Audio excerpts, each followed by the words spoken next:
Bonjour et bienvenue, nous sommes ravis de vous retrouver pour Viano, le magazine de votre quotidien. Aujourd'hui, nous nous intéressons aux nouveaux défis des chefs d'entreprise. Savoir s'adapter, ça s'apprend. On en parle avec nos invités dans la deuxième partie de l'émission.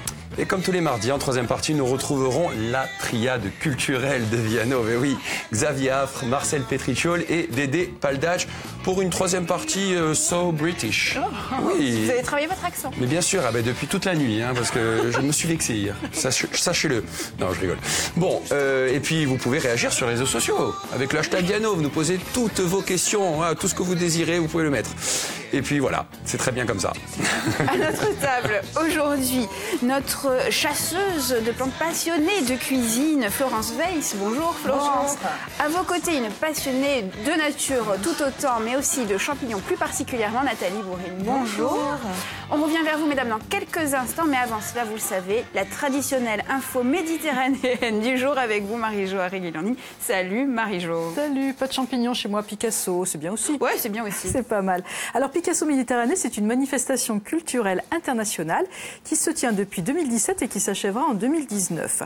Plus d'une soixantaine d'institutions du monde méditerranéen ont imaginé ensemble en fait une programmation sur l'œuvre, mais l'œuvre vraiment méditerranéenne de Picasso. Alors c'est à l'initiative du Musée national Picasso de Paris et c'est un parcours qui se trouve sur toutes les rives de la Méditerranée.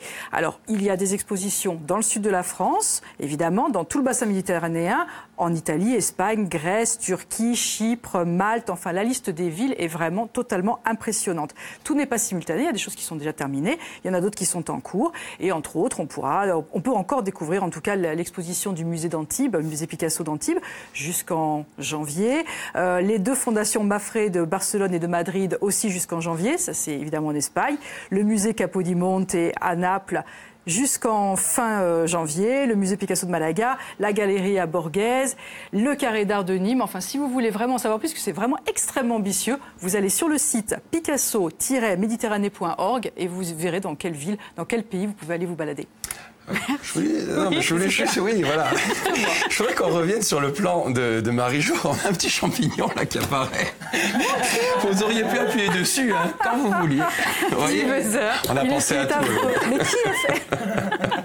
J'adore ce plan. Un petit buzzer. Mais on a beaucoup aimé Picasso. Mais c'est pas sur le même plan, mais c'est pas grave. Non. Merci beaucoup. Merci Marie-Jo. Marie-Jo, Florence, qu'est-ce que vous nous faites de bon aujourd'hui? Alors une déclinaison de tous les cèpes, mais aujourd'hui on va faire particulièrement les cèpes à l'huile en conserve. Cèpes à l'huile. Alors avant la préparation, il faut quand même trouver trouver les champignons. Donc il y en a qui ont des cochons pour aller chercher les truffes. Moi j'ai Nathalie Bourrel qui va me chercher le roi de la... Elle a placé, Lou elle a placé, elle a placé. C'est fait, ça c'est fait. Alors bon, je suppose Nathalie que vous n'allez pas nous dire où les trouver, mais plutôt comment les trouver. Comment les trouver? C'est oui, volontiers, c'est facile. Le secret, le secret, c'est pas compliqué. Alors je vais me lever pour montrer un peu. Alors les cèpes que vous voyez là, moi je suis plus pour le tête de nègre. J'appelle ça le roi des cèpes. On le trouve sous les chênes. D'accord. Alors, sous les chênes, bien cachés, des fois même sous les feuilles, il faut bien regarder. Vous avez les mouches aussi à côté. Parce que les gens, ils ont tendance à regarder que sous l'arbre. Non, il faut regarder aussi autour où il y a les mouches, les plantes. Et sous les feuillages. Regarder en dessous et les feuillages. Ouais, là, quand il y a des bosses. D'ailleurs, je pense qu'il y aura une petête vidéo. Après, vous avez les girolles. Voilà, là, ça c'est la girole. Beaucoup les arbousiers. D'accord.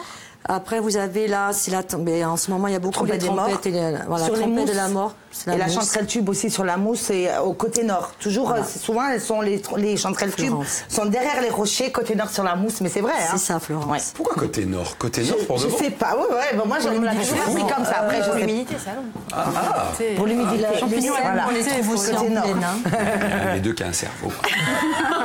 Les rosées des prés, c'est surtout dans les prairies. Dans les champs, dans les prés, les pâturages, où il y a les animaux. Là où il y a les animaux, vous avez les rosées des prés. Et on est d'accord que nous sommes donc en pleine saison.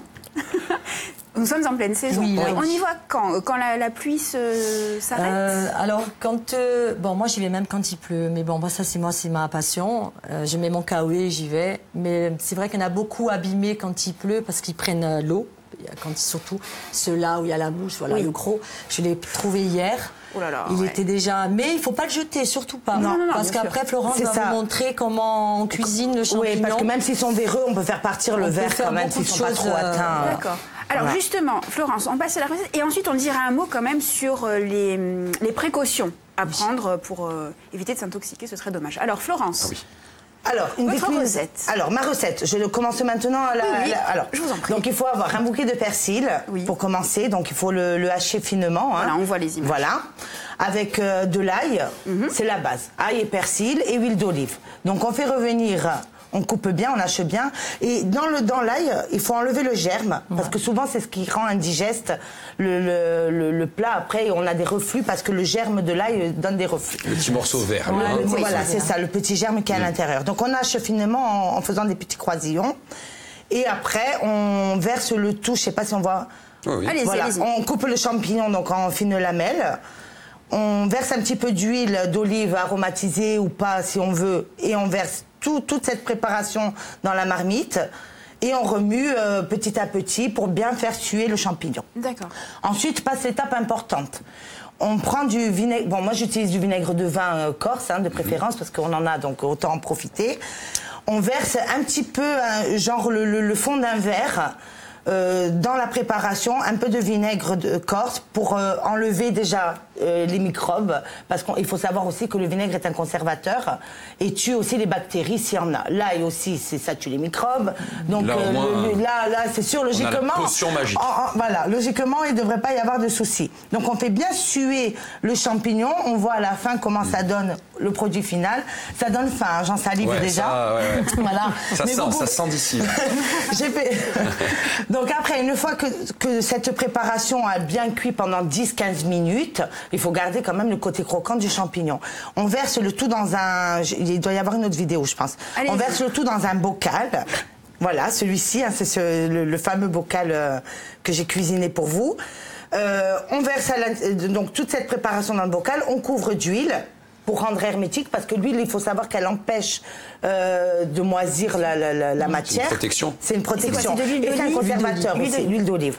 Donc ensuite, on met dans une cocotte minute. Si on n'a pas d'autoclave à la maison, on prend une cocotte minute. Pour rendre hermétique. On met pour rendre hermétique. On couvre de moitié le bocal avec de l'eau. On ferme la cocotte à fond et on fait cuire. Quand vous entendez la cocotte hurler, qu'elle fait tch, tch, tch, tch, vous attendez bien pendant 10 minutes, vous éteignez le feu et vous laissez complètement refroidir. Vous n'ouvrez que quand c'est complètement froid. Et cette préparation, on l'utilise pour quoi? Alors, cette préparation, vous pouvez la manger soit avec des viandes, soit sur des toasts. J'ai ramené des petits pains. On va goûter. Parce qu'on parle. Alors, préparez les petites tartines. Nathalie, on revient vers vous pour ne pas avoir... oui, pour les champignons. Il faut faire attention quand même, parce qu'il y en a beaucoup qui vont aux champignons et qui ramassent un peu, enfin, je dirais pas n'importe quoi, mais est-ce qu'on les montre à son pharmacien? Ceux qui ne connaissent pas du tout, moi je leur conseille de ramasser, comme ça après ils connaissent. Bon, le mieux c'est vrai que c'est d'aller avec quelqu'un qui connaît déjà. Parce que la plupart du temps, les beaux champignons sont à côté des mauvais. D'accord, donc surtout pas les mélanger. Voilà, on les mélange pas. Mais quand vous voyez vraiment le gros rouge avec les pointes blanches, qu'on trouve ça même dans les dessins animés, là. Tenez mon petit chat. Vous pouvez être sûr qu'à côté, il y a les bons champignons. D'accord, et en cas de doute, pharmacien ou association. Allez, vous allez dans les associations. Ça, c'est important, ça. Allez, très important. On vous remercie. On va se retrouver dans un instant pour la seconde partie d'Yanov. À tout de suite. Merci beaucoup.